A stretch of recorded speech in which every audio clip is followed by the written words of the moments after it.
Daniela, it's always a pleasure to speak to you here on NewsX World. Thank you very much for joining us. We now move on, and the European Union has reached a long-awaited free trade agreement with Mercosur, which is the South American trading bloc made up of Brazil, Argentina, Paraguay and Uruguay. This agreement comes after more than 25 years since the talks first began. EU member states have now reportedly backed the deal, clearing the way for a formal signing and moving the pact closer to implementation. However, the deal still needs approval from the European Parliament before it can enter into force. This accord, which would create one of the world's largest free trade areas, comes at a time of rising global protectionism that includes recent US tariffs on trading partners. Now, supporters say that the agreement will boost trade and benefit consumers and businesses on both sides, reducing tariffs on a wide range of goods and opening new markets. But the deal has faced significant opposition from farmers and agricultural groups in several European countries. They fear that cheaper imports of beef, poultry and other products could undercut local producers. Brazil's President Lula Inácio da Silva has called the agreement historic for multilateral trade. Moreover, Brazil's Vice President has reiterated the President's remarks, saying that the agreement will strengthen trade with rules and multilateralism. Let's listen in. Que este acordo ele fortalece o multilateralismo, fortalece o comércio entre os dois blocos.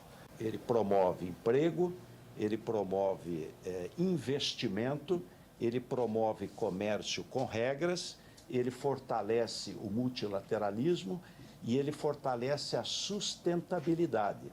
Então, no momento geopolítico difícil, de instabilidade, de conflitos, é fundamental para o mundo, né?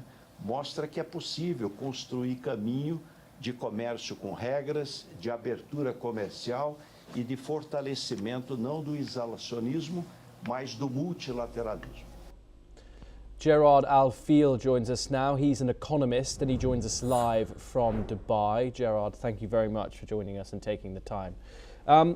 After 25 years of negotiations here, why has this deal been finalised now? What changed economically or geopolitical to make this go through?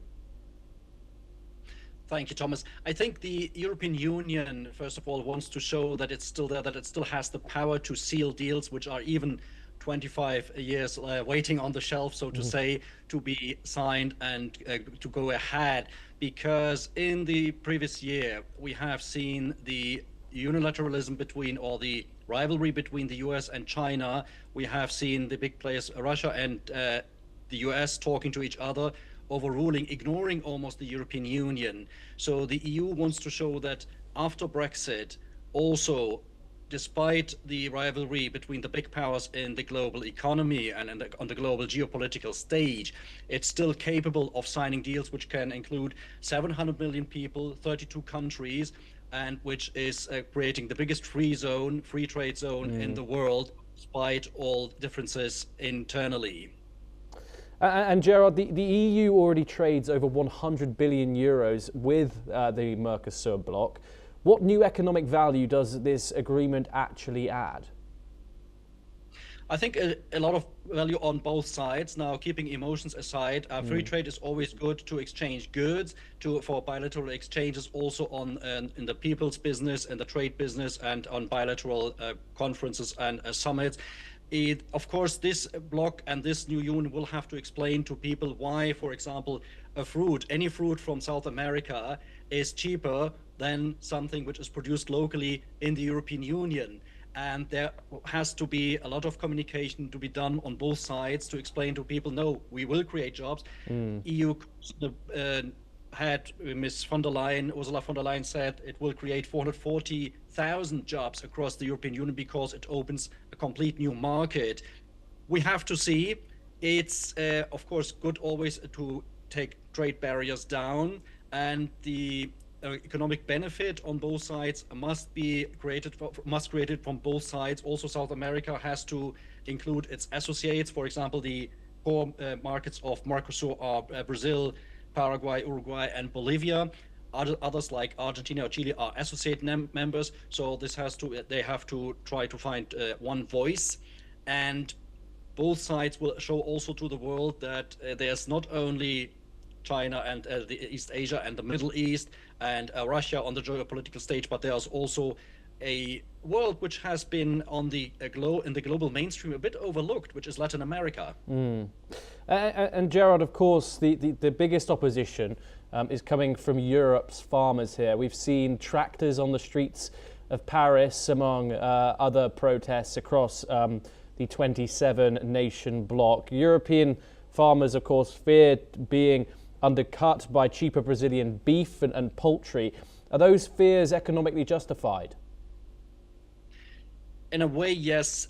As I said, it's difficult, of course, to show why is any fruit from South America cheaper than one is produced in France. I mentioned France because in France there was the biggest opposition, and French President Emmanuel Macron is under immense pressure internally. His approval ratings are in the cellar, have cratered. Now, the farmers in France, in particular, have been facing restrictions, enormous restrictions in previous years. And there's a major agricultural fair and exhibition in Paris, which happens every year. And when Emmanuel Macron attends this fair, he is normally booed. But his main opposition rival, Marine Le Pen from the National Front, is always welcomed with a smile, because she also try to bank on these protests. Why is any fruit from South America cheaper than one is produced in France? This is something they have to explain, and restrictions, barriers have to be torn down also internally within the European Union. And I think this is a chance for European leaders also to do some forthcoming to their agricultural sectors. The farmers are not the biggest group of voters in many countries, because the agriculture sector is highly mechanized, highly automized today compared to 40 years ago or 25 years ago when the Mercosur talks started. So this is, I think, also an opportunity for the European Union to clean up some internal differences and also to do forthcoming policy towards the agriculture sector. Gerald Alfield, thank you very much for joining us here on NewsX World. It's a pleasure to talk to you. We now move on over to Latin America.